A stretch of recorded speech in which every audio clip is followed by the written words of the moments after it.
오늘 나온 뉴스들을 언박싱해드리는 기자 언박싱. 오늘은 헤럴드 경제 배두원 기자 나왔습니다. 어서 오세요. 안녕하십니까. 코로나19 오늘 다시 두 자릿수로 내려갔네요. 예, 그렇습니다. 중앙방역대책본부에 따르면 오늘 0시 기준 코로나19 신규 확진자는 88명 늘었다고 밝혔습니다. 어제가 119명이었으니까 신규 확진자 수가 31명이 줄어서 이틀 만에 다시 두 자릿수로 내려왔고요. 지역 발생이 72명, 해외 유입이 16명입니다. 주요 감염 사례를 좀 말씀드리면 경기 여주에 있는 장애인 복지시설 라파엘의 집에서 어제 기준으로 총 30명 확진자가 나왔고요. 경기 남양주시에 있는 행복회 요양원, 경기 군포시 의료기관, 안양시 요양시설, 경기 광주시의 SRC 재활병원 이런 등에서도 확진자가 계속 나오는 등 산발적 감염이 잇따르고 있어서 불안한 상황입니다. 예. 친목 골프 대회에서도 감염이 새로 발생해서 좀 확진자가 더 늘어날 가능성이 큰 상황이라고 합니다. 지역 발생이 50명 이하로 계속 좀 유지가 됐으면 하는 바람인데 이게 예. 소규모 집단 감염이 계속되고 있기 때문에 예. 이게 좀 잘 안 되는 것 같습니다. 근데 문제는 오는 31일이 할로윈 데이거든요. 맞습니다. 젊은 층을 중심으로 또 클럽 방문이 늘어나지 않을까. 원래 할로윈 데이가 또 이태원을 중심으로 했기 때문에 그렇죠. 하필이면 또 걱정이 이태원이라서. 됩니다. 예, 안 그래도 방역 당국도 이번 할로윈 데이를 예의주시하고 있는데요. 사회적 거리두기 등 기본 방역 수칙을 준수해달라고 오늘도 당부를 했습니다. 권준욱 중앙방역대책본부 부부본부장은 오늘 브리핑에서 할로윈 데이와 관련한 대규모 행사 및 모임이 예상되고 우려가 되는데 발열이나 호흡기 증상이 있는 경우에 참석하지 말고 또 단체 모임 대신에 비대면 비접촉 모임을 적극 활용해달라고 말을 했고요. 또 불가피하게 모임에 방문하더라도 마스크를 잘 착용하고 거리두기, 손 씻기, 방역 수칙을 준수해달라. 모임 장소에 가급적 짧은 시간만 좀 머물고 조금이라도 의심 증상이 나타나면 신속하게 검사를 받아달라고 당부했습니다. 예, 독감 백신 이야기 해보죠. 정부 당국에서는 백신의 안정성과 유효성에 문제가 없다 이렇게 얘기했는데 예. 언론을 중심으로 그 백신 맞고 사망한 사람이 이렇게 많다. 계속 이렇게 나오고 있죠. 나오고 있어서 공포감이 잦아들지는 않고 있는 상황입니다. 이게 크게 지금 백신을 맞은 그룹이 두 그룹이지 않습니까? 미성년 그룹과 어르신 그룹. 맞습니다. 그런데 그 17세 사망자 1명 인천 고교생 그 사망자 예. 1명 빼고는 사망자는 다 어르신 그룹에서 나왔습니다. 고령자거나 기저질환이 있거나. 예. 그래서 그러면 그 17세 고등학생은 어떻게 사망한 거냐? 그렇죠. 이게 이제 부검 결과 이제 아질산 나트륨을 아마 흡입한 게 아니냐 뭐 이런 건데 예. 일단 이 고교생의 형이 청와대 국민청원을 통해서 진상규명을 호소했어요. 예, 맞습니다. 국가수 발표 결과를 믿을 수 없다라는 건데요. 오늘 청와대 국민청원 게시판에 글이 올라왔는데 제 동생의 죽음의 억울함을 풀어주세요라는 제목으로 했고 지금 제가 좀 전에 확인해봤더니 동의가 한 22,000명 가까이 예. 된 건데 일단은 이 형이라고 하는 분의 말로는 국가수에서 독감과 전혀 관련이 없다라는데 어떻게 사망하는데 영향이 하나도 없다라는 것은 믿을 수가 없다. 그러면서 이제 그 아질산 나트륨이 나온 것 때문에 경찰이 좀 자살로 이제 무게를 두고 이제 수사를 하고 있으니까. 동생이 성적도 전교 상위권이고 대학 입시도 맞춰서 심리적인 압박감이나 스트레스가 최소였다. 동생의 극단적인 선택 가능성에 반박을 좀 했고요. 자살을 할 이유가 없다라는 거죠. 그래서 이런 취지의 청원글을 올렸는데 감정적으로는 이해가 되는데 국가수가 예. 이거를 조작했을 예. 거라고 보는 거는 좀 그러니까 힘들 것 이쪽 같습니다. 입장에서는 그럴 리가 없겠다라고 당연히 생각할 텐데 예. 지금 국가수 부검을 통해서 아질산 나트륨이 나왔고 예. 게다가 이 숨진 고교생이 아질산 나트륨을 구매한 정황까지 지금 확보가 된 상태이니까 예, 맞습니다. 경찰이 구매 정황을 확인했습니다. 극단적 선택을 했던 게 아닌가 예. 이런 추측이 가능할 것 같습니다. 알겠습니다. 예. 이런 가운데 박능무 장관이 오늘 직접 독감 예방 접종을 받았다면서요? 예, 그렇습니다. 올해 만 64세인데요, 박 장관이 만 60에서 69세의 독감 무료 접종이 어제 시작되면서 이거를 맞은 거고요. 독감 백신이 사실 이제 계속 논란이 계속 되다 보니까 사실과는 별개로 논란이 되다 보니까 이를 조금이라도 좀 잠재우는 차원에서 직접 접종한 것으로 보이고요. 예. 앞서 정세균 국무총리 같은 경우도 지난 21일 날 세종시에서 예방 접종을 받은 바 있죠. 박능우 장관은 오늘 접종을 마치고 코로나 방역 과정에서도 그랬듯이 과도한 공포와 잘못된 정보가 오히려 안전을 저해할 수 있다. 예. 그래서 국민들께서 전문가 판단을 믿고 독감 예방 접종에 참여를 하고 접종 전후로 건강 상태를 확인하는 등 접종 주의사항 지켜달라 당부를 했습니다. 예. 그래서 이럴 때는 전문가 집단의 말을 믿는 게 가장 좋은 일이 아닌가 싶긴 합니다. 예. 정치권 이야기 해보죠. 국정감사가 어제를 끝으로 사실상 마무리가 됐습니다. 예. 이번에는 정책 국감을 하겠다 이런 얘기가 있었습니다만 결국은 막말과 고성이 오가고 심지어 욕설까지 오고 갔습니다. 여야 국회의원들 사이 간에. 그래서 정쟁 국감으로 얼룩졌다 이런 평가가 나오는데 전반적으로 원래 국감은 야당의 시간이다. 야당이 그렇죠. 빛을 낼 수 있는 시간이다. 근데 이번 국감은 그렇지 못했다라는 얘기가 많은 것 같아요. 사실 뭐 국감이 이제 국회의원들 의정 활동의 꽃이라고 불리는 예, 그렇죠. 거잖아요. 예. 근데 이제 사실 정책 국감이라고 하기는 좀 어려웠다는 평가가 지배적으로 나옵니다. 그 고성이나 막말, 삿대질하는 장면들 뭐 많이들 TV 방송으로도 보셨을 텐데 예. 뭐 24일에 그 국회 과방위에서 거의 뭐 몸싸움 직전까지 예. 가는 이런 모습을 보였고 또 뭐 방역에 사실 국회의원들이 모범을 보여야 하는데 국회 사무처가 이제 국감장에서 마스크 착용 의무화했음에도 불구하고 마스크를 벗고 질의하다가 제지당하는 일도 여러 차례 벌어졌고 또 이렇게 턱에 내려 쓰는 이른바 턱스크라고 하죠. 이런 것도 쉽게 찾아볼 수가 있었습니다. 뭐 아무래도 좀 더 모범을 답답하더라도 보였어야 되는데 뭐 이런 것도 좀 아쉬웠다라는 얘기가 나오고요. 그 언론 보도에 하나 나온 그 뭐 보좌관 10년째 국감을 지켜봤다는 보좌관의 말을 빌리면은 뭐 증인을 무산시키고 방탄 국감을 하겠다는 여당이나 행정부 감시보다는 여권만 꼬집겠다는 야당이나 모두 이전 국감의 구태를 벗지 못했다. 정쟁 국감의 책임이 뭐 여야 모두에 있다라고 예. 한탄을 했다고 합니다. 그러니까 국정감사라고 하는 게 국민이 준 세금을 잘 쓰고 있는지, 행정부를 예. 감시하고 견제하는 뭐 제대로 정책은 펴고 있는지 뭐 그런 거를 감시하는 거지 않습니까? 근데 예. 방금 얘기한 것처럼 여야의 문제점이 그대로 드러나지 않았느냐. 특히 경기도 국정감사나 대검 국정감사, 법무부 국정감사에서는 정치였죠. 이거 정쟁. 예. 근데 뭐 예전에도 그래 와서 좀 기대를 했지만 역시나였다. 뭐 이렇게 평가합니다. 예, 많이 아쉽습니다. 자, 추미애 법무부 장관과 윤석열 검찰총장의 갈등이 사실상 제일 큰 요소였다. 이번 정쟁 국감에 뭐 이런 맞습니다. 얘기도 나오고 있는 것 같은데 국감 이후에도 두 사람의 갈등은 여전한 것 같습니다. 예, 오늘 민주당이 이제 윤석열 검찰총장의 사퇴를 공개적으로 여러 의원들이 거론하면서 압박 수위를 최고조로 끌어올리는 모습이었는데요. 사실 그동안은 좀 윤 총장의 뭐 사퇴를 촉구하는 역풍이 우려가 되다 보니까 이런 언급은 자제를 했었는데 또 윤 총장이 지난 국감 때 뭐 퇴임 후 봉사 뭐 이 발언이 아무로 좀 계기가 된 것 같아요. 본격적으로 압박에 나섰는데 퇴임 후 봉사 그 얘기는 결국 정치한다는 얘기 아니냐 뭐 이거 같습니다. 보통 이제 그렇게 예. 해석을 하는 게 일반적이죠. 예. 그래서 오늘 여당 의원들의 공격이라고 할까요? 발언을 한번 정리를 하면은 뭐 송기현 의원 같은 경우는 이 뭐 조선일보 특히 중앙일보 사주를 윤 총장이 만났다라는 의혹에 관련해서 뭐 만났다고 봐야 된다. 검사윤리 강령에는 안 되는 일이다 하면서 위법한 사항이 있고 중대한 결과가 났으면 총장으로서 책임을 져야 된다. 그래서 추미애 장관의 이 윤 총장 해임 건의도 가능하다라고 말을 했고요. 김두관 의원 같은 경우도 윤석열의 행위는 검찰의 기득권을 지키고 공수처 출범을 막는 거다. 우리 시대 마지막 정치 검찰로 기록될 것이고 더는 검찰 집단의 이익을 위해 몽리를 부리지 말고 사퇴해야 된다. 강하게 압박을 했고요. 정청래 의원 것까지 하나 소개를 드리면은 윤석열 총장은 여당 편도 아니고 야당 편도 아니고 검찰 편이다. 검찰주의자다라고 하면서 윤서방파 두목 뭐 그런 느낌이 든다라고 조금 원색적인 비난을 했습니다. 물론 이제 지도부 차원에서 이런 거를 논의한 적은 없다라고 선을 긋고 있는데 아무래도 뭐 이렇게 발언이 나오는 것 자체가 압박 수위가 굉장히 높아지는 모양새입니다. 예, 지금 이렇게 여권에서 윤 총장을 향해서 압박하는 것은 결국은 자진 사퇴하라는 이야기잖아요. 그렇죠. 예. 근데 이 사건자가 대통령이니까 오히려 여권에서 대통령한테 건의하는 게 더 빠르지 않습니까? 근데 이제 그 정치적 부담이 사실 될 수 있겠죠. 자기가 이제 임명을 했는데 다시 자기 손으로 이렇게 하기가 쉽지 않을 상황으로 보이고 예. 또 이렇게 뭐 윤석열 야당 지지자들이나 사실 윤석열 총장 응원하는 세력도 분명히 있으니까요. 이들에 대한 걸 좀 살펴가면서 수위를 조절하지 않을까 싶습니다. 근데 검찰의 중립이라는 게 있기 때문에 윤석열 총장도 사퇴하고 바로 정치권에 가는 것은 상당히 부담일 수 있을 겁니다. 쉽지 않을 거예요. 역대 예. 검찰총장 가운데 총장 간두고 바로 정치권으로 간 건 한 케이스밖에 없거든요. 그리고 그때 또 그 총장이 상당히 비판을 많이 받았기 때문에 예, 쉽지는 않으라 보입니다. 알겠습니다. 좀 지켜보고요. 예.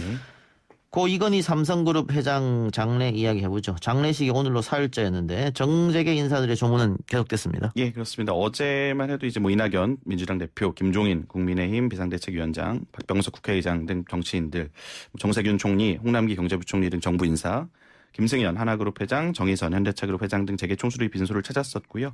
이제 내일이 발인이고 오늘이 조문을 할 수 있는 마지막 날이다 보니까 조문 행렬이 오늘도 계속 이어졌습니다. 구광모 LG그룹 회장이 오늘 오전에 빈소를 방문해서 머물렀고요. 구 회장이 이제 뭐 우리나라 첨단 산업을 크게 발전시킨 위대한 기업인이라고 생각한다. 제게 큰 어르신들이 오래 계셔서 많은 가르침을 주시면 좋은데 좀 안타깝다라고 이제 나오면서 말을 했고요. 뭐 범 LG가의 구자열 LS 회장, 구자용 이원 회장 등도 조문을 했고, 뭐 정태영 현대카드 사장, 박용선 정 두산그룹 회장 등이 다녀갔습니다. 정계 인사들 중에서는 이제 그 김대중 대통령의 아들이죠, 김홍업, 김대중 평화센터 이사장도 오늘 조문을 했고요. 특히 이제 의원 시절에 삼성 저격수로 유명했던 박영선 중소벤처기업부 장관도 오늘 빈소를 찾아서 관심을 모았는데요. 코멘트한 걸 보면은 30년 전에 대한민국의 먹거리를 반도체로 선택한 통찰력이 오늘의 글로벌 삼성을 만들었다. 그거에 대해서 높이 평가한다. 라면서도 재벌 개혁은 잊히면 안 되는 화두다. 재벌 개혁이 삼성의 경쟁력, 글로벌 경쟁력을 지속하는데 앞으로도 많은 힘이 될 것이다. 라고 이제 재벌 개혁 얘기를 빠뜨리지 않았습니다. 또 뭐 그 이건희 회장이 생전에 뭐 국제올림픽위원회 IOC 위원장으로 활동하면서 좀 문화예술계 인사들과 인연을 많이 맺어서 눈에 많이 띄었는데요. 세계적인 바이올리니스트 정경화 씨, 뭐 피아니스트 백건우 씨, 조성진 씨 등이 조문을 다녀갔습니다. 예. 그런데 청와대 국민청원 게시판에 삼성의 상속세를 없애달라 이런 청원이 올라왔어요? 네, 그렇습니다. 그 국민청원 게시판이 요새 참 뭐 핫하죠. 언론들이 기사 쓰기가 쉽다고도 볼 수 있는 건데, 삼성의 상속세를 없애주세요라는 제목으로 올라왔습니다. 글을 보면은 우리나라를 삼성이라는 이름으로 이끌고 도와준 이건희 회장께서 별세를 했다. 그런데 우리나라는 재산 중에 18조 중에 10조를 상속세로 가져오라 한다. 이게 말이 되느냐? 삼성이라는 기업이 무너지면 우리나라에 엄청 큰 타격이 올 거다. 18조 원이라는 돈도 다 세금을 내가면서 번 돈이고, 뭐 어떤 나라가 세금을 두 번이나 떼느냐, 삼성도 생각해달라고 주장을 했습니다. 좀 전에 보니까 한 7천 명 정도 코멘트를 얻고 있고요. 뭐 일단은 그 상속세를 내다가 삼성이라는 기업이 무너질 가능성은 없고, 실제로 상속세를 안 낼 가능성도 거의 제로에 가깝습니다. 그러니까 이게 액수가 워낙 천문학적이고, 대한민국 역사상 최대겠죠, 상속세가. 예. 또 단순히 또 재산만, 그러니까 단순히 재산이 아니라 삼성그룹 경영권에도 좀 영향을 미칠 수 있는 문제다 보니까 뭐 이런 주장까지 좀 나오는 것 같은데요. 관심은 상속세를 뭐 내냐 마냐는 아니고 어떻게 낼 것이냐, 예. 어떤 방식으로 재원을 마련해서 낼 것이냐, 뭐 이런 것들입니다. 법은 지켜야죠. 하나만 더 하고 마치죠. 첫 한국인 세계무역기구 사무총장이 나오느냐 관심이 많은데, 캐스팅 보트로 분류되던 유럽연합이 우리가 아니고 나이지리아 후보를 지지한다고요? 예, 그렇습니다. 그 유명희 산업부 통상교섭본부장이 이 WTO 사무총장직에 출사표를 던져서 지금 결선에까지 올라가 사실 기대를 모았었는데, 말씀하신 것처럼 EU에서 우리 유명희 본부장이 아니라 나이지리아의 응고지 오콘조 이웰라, 이름이 좀 어려운데, 이 후보를 지지하기로 하면서 선거 전에 좀 먹구름이 꼈다라는 평가입니다. 사실은 이 두 후보가 각자 지역 기반을 토대로 팽팽하게 맞서는 상황이었어요. 예. 외교부에서 자체 정세 분석을 한 거를 보면, 일단 아시아는 일본 빼면은 대체로 우리나라 후보에게 우호적인 태도를 취했고, 아프리카는 뭐 어쩔 수 없이 그쪽으로 많이 가고, 미국 같은 경우는 뭐 이제 뭐 대선 결과에 따라서 뭐 바이든 행정부가 되면은 입장이 뒤집힐 수 있겠습니다만은 어쨌든 트럼프 행정부는 우리 유명희 후보 지지 의사를 밝힌 상황이었고요. 그래서 이제 캐스팅 보트를 진 EU의 결정에 좀 관심이 쏠렸는데, 결국에는 나이지리아 후보를 지지하는데 합의를 했다고 합니다. 이게 한 27개 회원국 중 7개 회원국은 유명희 본부장 지지를 건의를 했으나 받아들여지지 않았다라고 전해졌고요. 그리고 이제 EU 같은 경우는 각자 나눠서 국가들이 투표하는 게 아니라 예. 몰표를 주는 뭐 이런 방식으로 하다 보니까 좀 우리로서는 수밖에 없는 소식입니다. 예. 어쨌든 우리 정부는 끝까지 최선을 다하겠다니까 믿고 지켜보도록 하겠습니다. 오늘 기자 언박싱 여기까지 하죠. 지금까지 헤럴드 경제 배두원 기자였습니다. 고맙습니다.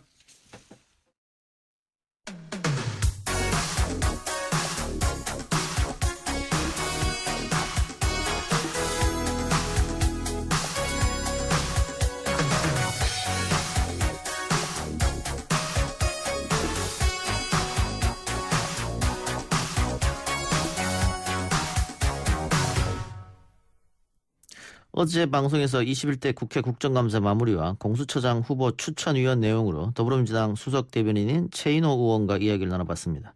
오늘 이 시간에는 야당 입장 들어봅니다. 국민의힘 원내대변인 최영두 의원 연결되어 있습니다. 의원님. 네, 안녕하십니까. 예, 의원님. 방금 국민의힘이 라임 옵티머스 사태 특검 촉구 결의대회를 열었네요. 네, 그렇습니다. 조금 전에 끝났습니다. 끝났습니까?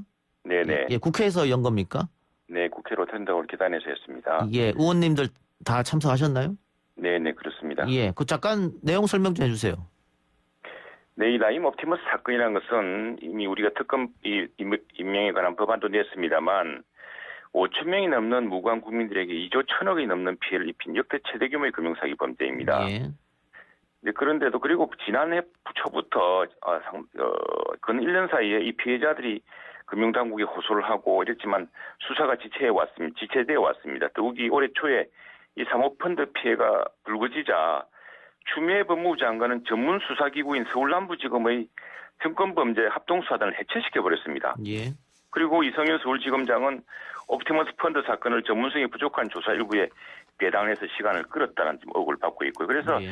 지금 도대체 이 엄청난 펀드가 이 수많은 공기업이 여기에 투자하고 또 피해자들의 피해 진정이 있고 했는데 금융당국의 당국이 제대로 이루어지지 않은 것들, 그리고 여기에 정관계 로비 이 명단에 오르내린 인물들, 지금 여기에 그 사건의 당사자 이 김봉현이라는 사람, 이 사람 지금 구속되어 있습니다. 예.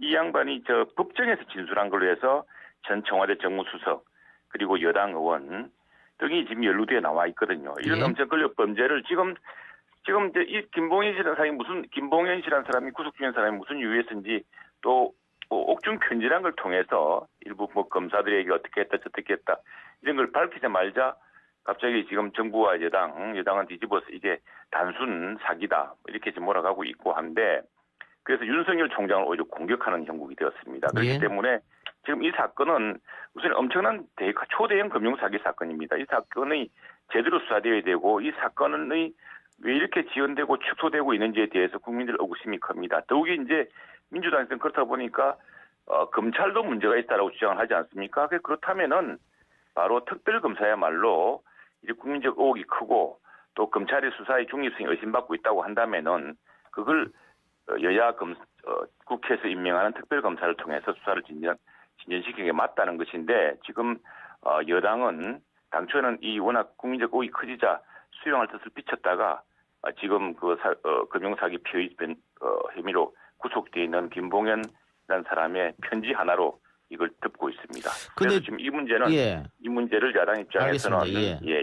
근데 그렇습니다. 이 라임이나 옵티머스 사태에 대해서 어쨌든 검찰이 지금 수사를 하고 있으니까요. 그럼 국민의힘에서는 지금의 검찰 수사를 믿지 못하겠다 이런 말씀입니까? 특검을 주장하는. 왜냐하면은 그렇죠. 예. 검찰 이거 지금 저거 상황을 하나 보시면요. 예.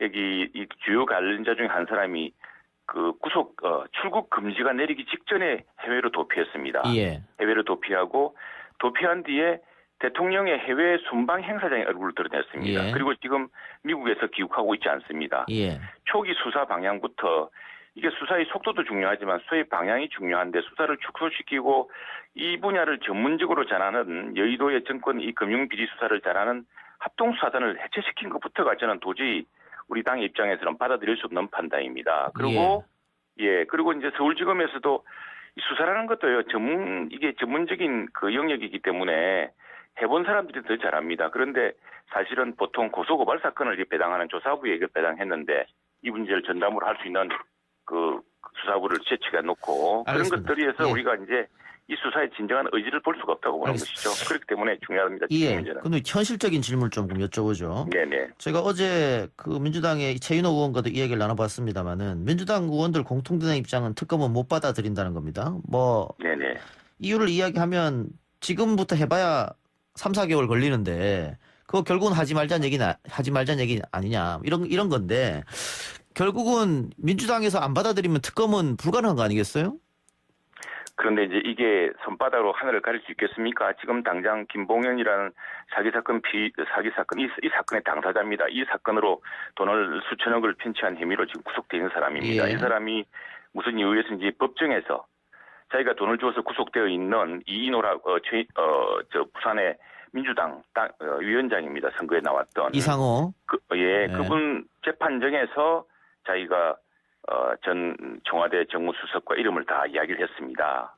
그렇게 나왔던 이야기고 이제 그것들이 나오니까 그때 한동안 민주당은 이 문제는 덮을 수 없다고 생각해서 특검을 상당 수용도 검토했던 것으로 지금 알고 있습니다. 알고 있는데 지금 이제 김봉현이라는 사람이 지금 이 권력이 어디에 있고 또 이게 어디에 붙어야 자기가 보수로 풀어날 수 있을지 없을지 이런 것들을 판단하지 않겠습니까? 이 사람의 마음을 다 알 수는 없습니다만 그러니까 그거 하나로 지금 이걸 덮을 수 있겠습니까? 그래서 저희들은 결국 국민의 여론과 이 사건의 진실, 지금은 김봉현 그 옥중에 구속되어 있는 김봉현이라는 이 사기 사건 피의자의 편지 하나로 국민을 뒤덮으려고 하고 있습니다만 저는 그것이 우리 당의 입장에서는 손바닥으로 하늘을 가리는 격이다. 예, 결국엔 예. 진실이 드러날 것이고 지금 국민들 여론도요. 압도적으로 특검 수사 또 이게 많습니다. 예. 그 여론의 힘으로 국민과 함께 예, 여당의 억지를 여당이 지금 뭐 억지로 덮으려고 합니다만 그런 행태를 저희들은 이겨낼 예. 것입니다. 그러면 국민 여론을 등에 업고 한번 해보겠다 이 말씀이네요. 그렇죠. 우리는 뭐 국민의힘은 국민 아니면 예. 어떻게 이기겠습니까? 예. 아니, 국민들이 180석을 여당에 준 이런 게 예, 아닐 텐데. 예, 예, 네, 현실적으로 만일 민주당이 계속 거부를 하면 그 다음 혹시 대안은 있느냐 이걸 여쭤보려고 질문 드려봤어요. 예, 국민의힘을 믿고 있습니다. 예, 알겠습니다. 자, 그리고 지금 공수처 문제에 대해서 좀 여쭤볼 것 같은데요. 네, 공수처장 후보 추천을 이제 하셨죠?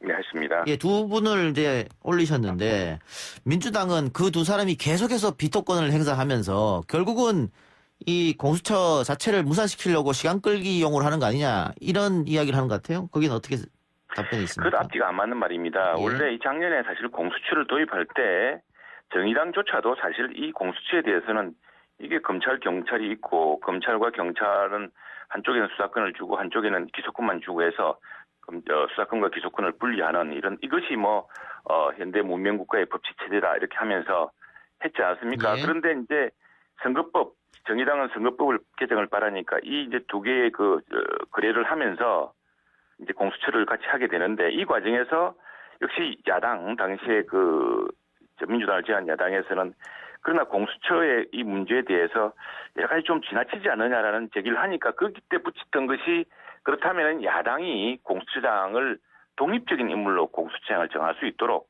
예. 야당에게 2명을 주는데 사실상 이분들이 이 2명 모두 동의하지 않으면은 공수처장을 임명하기 힘들다. 예. 그렇게 되면은 공수처장을 독립적인 사람을 할 것이고 그렇게 되면 공수처가 독립적으로 수사할 것 아니냐. 예. 이렇게 설득하면서 이 법을 통과시켰습니다. 그런데 예. 이제 그 법에 따라서 야당이 공수처장 후보를 2명, 추천위원 후보를 2명을 임명했습니다. 임명했더니 이 사람들이 지레짐작으로 아니 모든 공수처장 후보를 다 비토할 거 아니냐라고 하는데 만일 정말 자신들이 처음 했던 말처럼 공수처에서 이 공수처가 대통령의 그 어떤 권력의 도구로 전락하지 않고 정말 공직자 비리를 제대로 추결할 수 있는 그런 중립적이고 독립적인 인물이라면 저희들이 거부할 리가 없죠. 예. 그걸 왜 진작 겁을 내서 그렇게 할 거라고 이렇게 생각하시는지 모르겠습니다. 무한 비토권에 대한 우려는 지레짐작이다 민주당에. 제대로 좋은 된 사람을 추천하고 예. 저희가 그랬습니다. 엊그저께 이제 청와대 정무수석이 우리 원내대표를 방문하셨을 때도 좋은 사람을 추천해달라. 정말로 야당도 수긍하고 국민들도 수긍할 수 있는 이게 공수처법이 지금 여러 가지 위헌적인 조항으로 지금 대법원도 그렇고 검찰 경찰에서 걱정하는 의견들이 많습니다. 그래서 그런 걱정을 씻어줄 수 있는 중립적이고 아주 훌륭한 법조인을 추천해달라고 오히려 우리가 당부하고 있습니다. 예, 알겠습니다. 어제 민주당 의원에게도 했던 질문인데요. 국정감사 끝이 났는데 야당 원내대변인으로서 총평 좀 부탁드립니다. 예, 정말 이런 국정감사는 없었습니다. 이 국정감사가 아니라 정말 심했습니다. 왜냐하면 이 국정감사는 헌법에 따라서 입법부가 행정부를 감시하고 견제하는 예. 겁니다. 예산을 예. 잘 썼는지 정책을 제대로 하고 있는지 우리 법을 만들었는데 그 법을 제대로 취지에 맞게 하고 있는지를 보는 예. 것인데 여기서는 여야가 이제 서로 맞수가 아니고 경쟁자여야 됩니다. 제1당 여당은 제1당이고 야당은 제2당으로서 정부의 문제점을 견제하고 해야 되는데 아니 여당이 물론 여당 중에는 아주 훌륭한 국정감사 활동을 펼친 의원들도 계십니다. 그러나 가장 중요한 쟁점에서 여당이 오히려 정부 방탄을 자처하고 나서고 주요 정인을 채택해야 되는데 국정감사에서는 정인이 굉장히 중요하거든요. 네. 이 정인 채택을 웬만한 정인들은 전부 채택을 거부했습니다. 여당이 채택에 동의하지 않으면 정인을 부를 수가 없거든요. 그래서 이렇게 정인 채택률이 저조한 건 처음이었고 또 오면은 이제 법사위 같은 경우는 특히나 여당은 민주당 의원이 우리 당 의원을 공격하는 이런 사태가 비일비재했습니다. 이게 여당 정책과 또 실력과 이런 자료로서 제대로 추궁하고 그 답변을 받아내고 해야 되는데 정부의 불리한 발언을 야당 의원이 한다고 여당 의원이 야당 의원을 공격하는 그런 일들이 참 자꾸 국회가 이게 대행적으로 돼가는 거 아닌가 예. 걱정이고 그런 점에서 국민들에게 오히려 부끄럽습니다. 그래서 여당도 이번에는 조금 이제 이번 걸 교훈 삼아서 예.